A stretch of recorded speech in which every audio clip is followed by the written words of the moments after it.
Yo, bago ang lahat, unahin muna natin ang breaking update mula sa mga report today.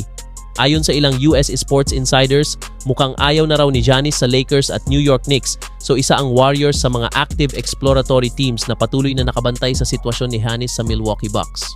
May mga mock trades at internal conversations daw na nangyayari. Posibleng isama ng Warriors ang mga batang core, Jonathan Kuminga, Brandon Podziemski at future first-round picks.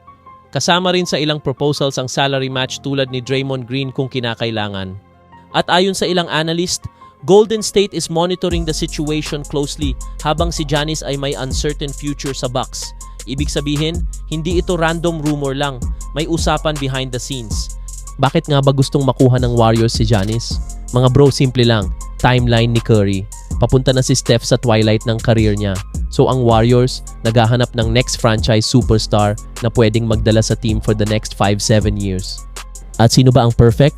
2x MVP, DPOY level defender, dominant inside presence, 30 plus PPG threat. Ang Warriors, sanay sa super team formula na gawa nila kay KD, kaya nilang ulitin, this time with Giannis.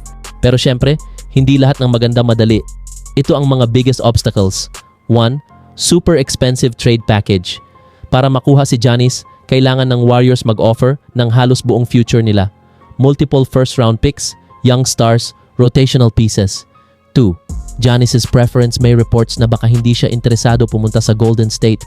May teams like Knicks at Heat na mas mataas sa listahan niya. 3. Luxury tax.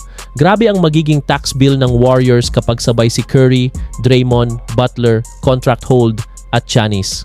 4. Bucks hesitation. Hanggat hindi humihingi ng trade si Giannis, ayaw pa ring bitawan ng Milwaukee.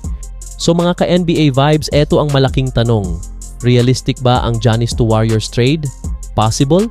Oo. Likely? 50-50. Depende sa desisyon ni Giannis at sa aggressiveness ng Warriors front office. Pero isang bagay sure ako, kapag mangyari to, bulaga ang buong NBA. Kung nag-enjoy kayo sa analysis na to, hit that like button, comment down below. Gusto mo ba makita si Giannis sa Warriors? Subscribe for daily NBA updates. See you sa next video. Peace out.